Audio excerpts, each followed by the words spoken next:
Assalamualaikum warahmatullahi wabarakatuh. Alhamdulillah kita senang sekali kesempatan ini Lensa Waktu kembali hadir ke ruang dengar Anda semuanya. Nah, apa kabar Anda semuanya? Semoga senantiasa dalam keadaan sehat walafiat, selalu dalam lindungan Allah Subhanahu wa taala dan diberikan kebahagiaan di keluarga Anda semuanya. Baik, kali ini Lensa Waktu akan bereaksi sebuah video, yakni beberapa ungkapan dari pejabat maupun tokoh bahasa di Malaysia tentang bahasa Indonesia. Namun sebelumnya kita sampaikan selamat kepada bangsa dan negara Indonesia bahwasanya bahasa Indonesia telah diangkat sebagai 10 bahasa dunia di UNESCO. Sebuah prestasi yang luar biasa yang patut kita berikan apresiasi juga, terutama kepada para pejuang bahasa Indonesia. Baik, kita simak saja langsung bagaimana flashback tokoh-tokoh bahasa dan bahkan mantan Perdana Menteri Malaysia Ismail Sabri Yaakob. Berikut ini. Bahasa Malaysia atau bahasa Melayu? Ini ikut siapa bercakap lah. Kalau tak sebut betul-betul dari segi bahasa, nama bahasa kita itu adalah bahasa Melayu. Kami bertutur bahasa Indonesia, Pak. Mana ada bahasa Indonesia? Kami bertutur bahasa Indonesia, Pak. Malah dengan wujudnya diaspora Malaysia di Sri Lanka, Suriname, Afrika Selatan, Madagaskar, Asia Barat. Nah, itu dia salah satu pernyataan dari tokoh bahasa Abdul Muati dan juga mantan Perdana Menteri Malaysia Ismail Sabri Yaakob. Bagaimana mungkin seorang tokoh Profesor Abdul Muati menyatakan bahasa Indonesia tidak ada? Sangat tidak mungkin. Dan bagaimana mungkin seorang Perdana Menteri ketika itu menyatakan bahwasanya diaspora Malaysia ada di mana-mana? Apakah mereka tidak berpikir apa yang disampaikan ini sama saja membodohi masyarakat Malaysia sendiri dan terutama para generasi muda? Diaspora artinya adalah perpindahan sebuah kaum, suku atau bangsa ke berbagai belahan dunia. Nah, ketika Malaysia belum terbentuk, Indonesia sudah terbentuk dengan wilayah negara yang cukup luas. Dan di zaman penjajahan pun rakyat Indonesia sudah melakukan perjalanan ke luar negara sejak sebelum kemerdekaan. Apakah seorang Perdana Menteri hanya membacakan teks pidato saja? Pertanyaannya, apakah yang membuat teks tersebut tidak melakukan survei tersendiri sehingga data yang disajikan di depan publik adalah data yang benar-benar faktual? Nah, ini adalah sebuah propaganda. Makanya netizen Indonesia maupun youtuber Indonesia itu memberikan narasi-narasi yang kontra terhadap apa yang disampaikan oleh para tokoh-tokoh di Malaysia tersebut. Karena apa? Karena itu sama saja akan menggiring wacana-wacana yang sedemikian punya kepentingan secara politis. Seakan-akan mereka merendahkan bangsa Indonesia.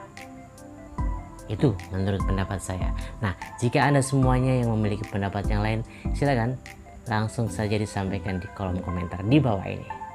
Kita simak video berikut ini.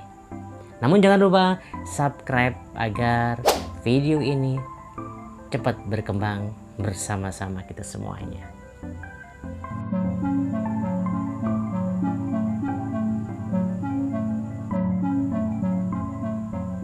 Negara Malaysia kerap dianggap sebagai pihak yang sering mengklaim julukan ini tidak diberikan begitu saja. Mungkin karena Malaysia masih mencari jati dirinya. Malaysia belum sepenuhnya berhasil membangun kesatuan nasional. dengan penduduk yang terdiri dari berbagai etnis, seperti Melayu, China, India, dan lain sebagainya. Oleh karena itu, wajar jika mereka juga kerap bingung dalam menentukan identitas nasional dan hubungan dengan diaspora etnis mereka. Sebelum kita melanjutkan, mari kita perhatikan terlebih dahulu pernyataan pemimpin Malaysia beberapa tahun yang lalu. Malah dengan wujudnya diaspora Malaysia di Sri Lanka, Suriname, Afrika Selatan, Madagaskar, Asia Barat, Eropah, dan beberapa bahagian lain dunia, bahasa Melayu berpotensi besar diangkat sebagai salah satu bahasa dunia seperti pada sekitar abad ke-15 hingga abad ke-19 dahulu. Mantan Perdana Menteri Malaysia Ismail Sabri menyebutkan istilah diaspora. Diaspora adalah istilah yang mengacu pada perpindahan atau penyebaran bangsa atau etnis ke berbagai belahan dunia. Dalam konteks ini, mari kita diskusikan dua hal. Pertama, pada masa lalu, karena konsep negara Malaysia belum ada, kita dapat melonggarkan definisi untuk mencakup warga atau penduduk Malaysia yang telah pindah ke luar negeri. Ini mengarah pada pernyataan apakah ada warga Malaysia yang berpindah ke negara-negara seperti Madagaskar, Afrika Selatan, ataupun Suriname. Terlihat bahwa sejak pembentukan Malaysia pada tahun 1957, setelah kemerdekaan, tampaknya tidak ada catatan yang menunjukkan bahwa warga Malaysia berbondong-bondong bermigrasi ke negara-negara seperti Suriname ataupun Madagaskar. Kemudian kita periksa definisi kedua, yaitu etnis. Apakah ada etnis-etnis yang berasal dari wilayah yang sekarang disebut Malaysia yang telah bermigrasi ke berbagai belahan dunia? Sepertinya tidak ada catatan mengenai etnis asli di semenanjung Malaysia, seperti suku Semang dan Sakai yang telah berpindah ke Suriname ataupun Madagaskar. Oleh karena itu, pernyataan Ismail Sabri ini memunculkan kebingungan. Mungkin saja Ismail Sabri atau paling tidak penulis pidatonya itu membayangkan dirinya sebagai bagian dari komunitas Indonesia atau etnis-etnis di Indonesia. Ketika menyebut Suriname dan Madagaskar sebagai diaspora Indonesia, mungkin masih bisa dimengerti, atau paling tidak sebagai diaspora etnis yang ada di Indonesia. Setelah kemerdekaan Indonesia, banyak warga Indonesia yang berpindah ke negara lain. Sebelum kemerdekaan, suku-suku di Indonesia juga mengalami migrasi atau pemaksaan pindah ke negara lain. Sebagai contoh, suku Jawa dipindahkan oleh Belanda ke Suriname, dan mereka adalah bagian dari diaspora suku Jawa. Begitu pula orang Banjar pergi ke Madagaskar dan merupakan diaspora suku Banjar. Suku-suku lain di Indonesia seperti Minang, Bugis, dan Melayu juga menyebar ke berbagai tempat termasuk Malaysia. Meskipun tersebar luas, pusat asal muasal suku-suku tersebut tetap berada di wilayah Indonesia.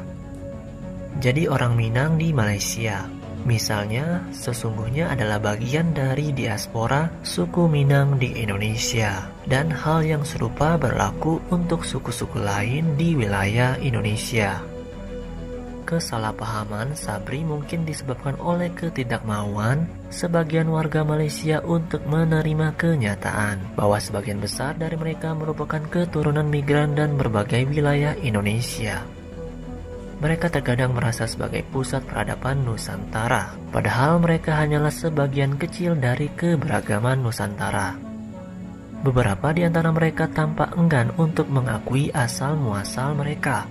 Upaya mereka untuk menghindari status sebagai migran atau orang yang mendiami perbatasan dilakukan dengan menciptakan konsep ilusi tentang alam Melayu atau Mahawangsa Melayu. Namun cara pandang semacam ini seringkali dianggap lucu dan menjadi bahan tertawaan di mata dunia.